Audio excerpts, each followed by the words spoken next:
Hi, Shabbat Shalom to everyone. I'm glad to be able to give you a little bit of a Dvar Torah on this week's Parsha. This week's Parsha is Shalach Lecha. Shalach Lecha. It's about spies that are sent into the land of Canaan.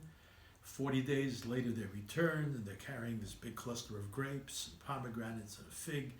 And they report a very, very lush and beautiful and bountiful country, but 10 of the spies warn that the inhabitants of the land are giants and warriors more powerful than we are. Only Caleb, and Joshua insist that the land can be conquered as God has commanded. And the people weep and they say they want to return to Egypt, and God decrees that Israel's entry into the land would be delayed for 40 years, during which time the entire generation will die out in the desert. A group of remorseful Jews storm the mountain on the border of the land and are routed by the Amalekites and the Canaanites.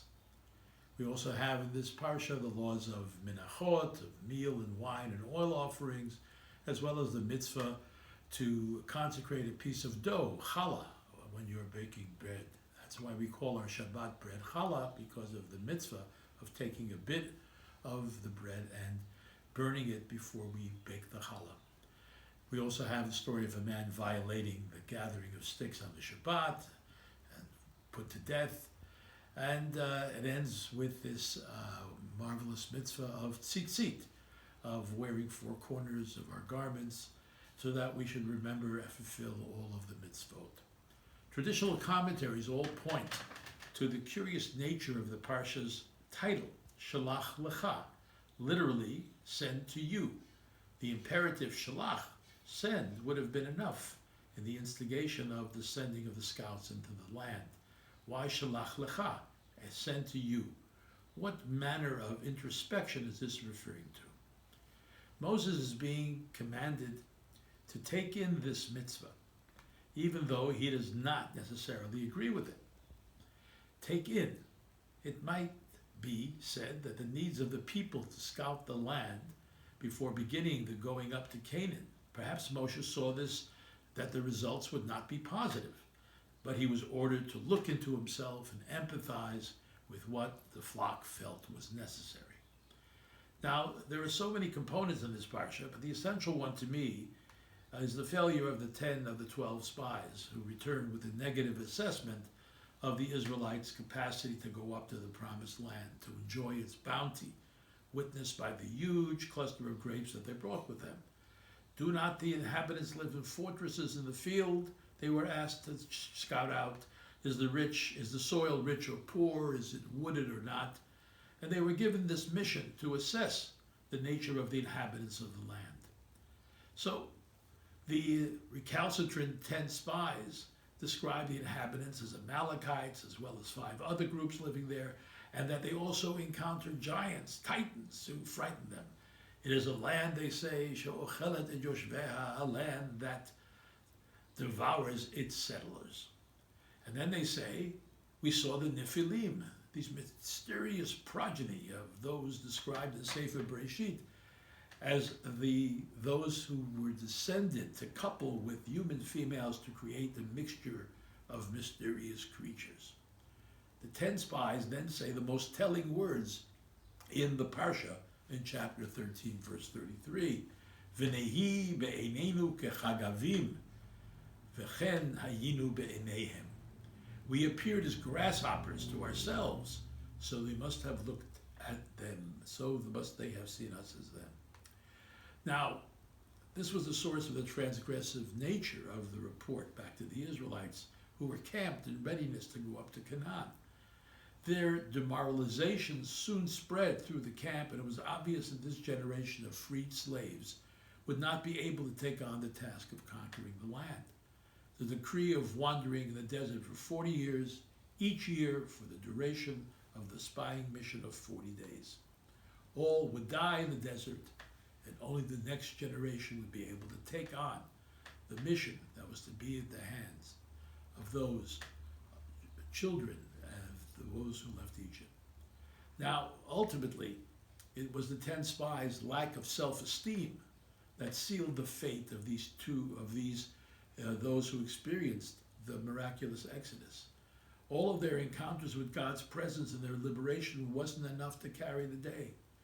And Moshe seeks to protect them and the people and begins a process of seeking atonement, much as we saw following the sin of the golden calf.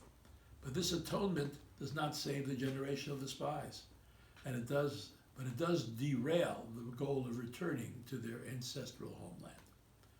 The inherent failure was this lack of self-esteem. Its basis is fear, and all of us experience this challenge as we grow and develop. We know how important parental nurturing of self-esteem is for children from infancy onward. Yet all of us are exposed at one time or another to self-doubt, to the feeling that we are imposters, that we're not truly deserving of our successes as well as our own failings. Most of us have been taught to have conditional confidence. We can feel good and confident when things are good and things are going well, but we struggle to keep motivated when things are hard. We are hard on ourselves when we slip up. We are critical, judgmental, and harsh.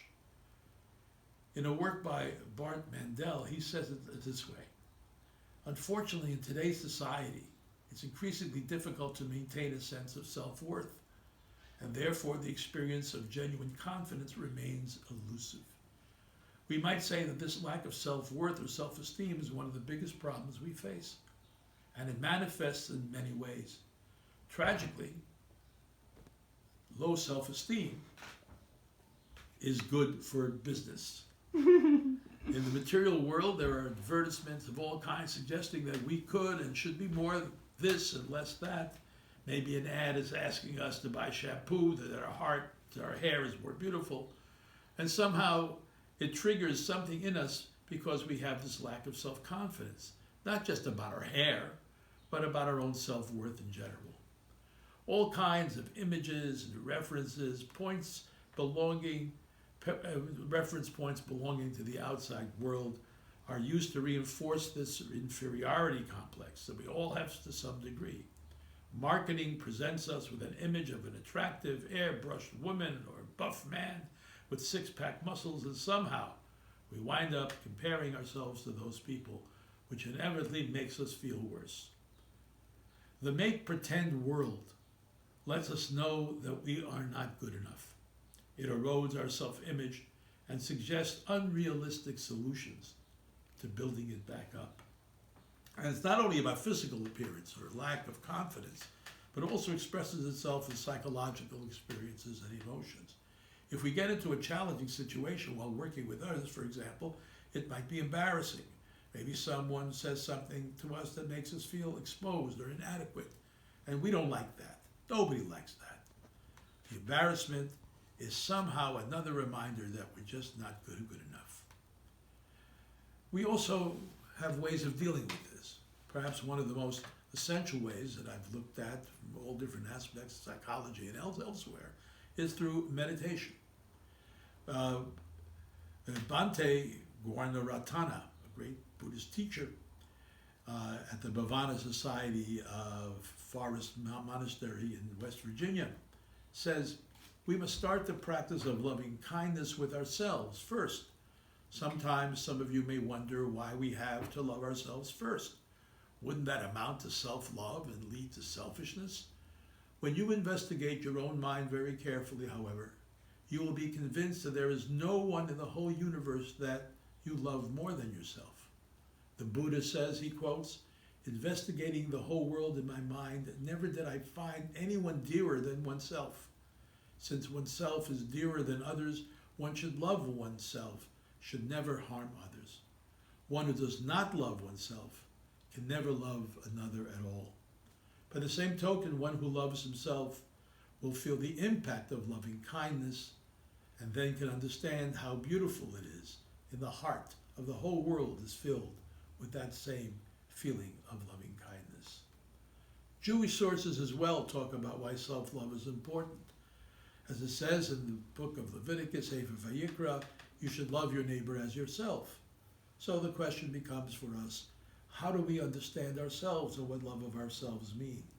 And of course, we know that it is very difficult and quite often easier to extend love to others than to be kind to our own selves.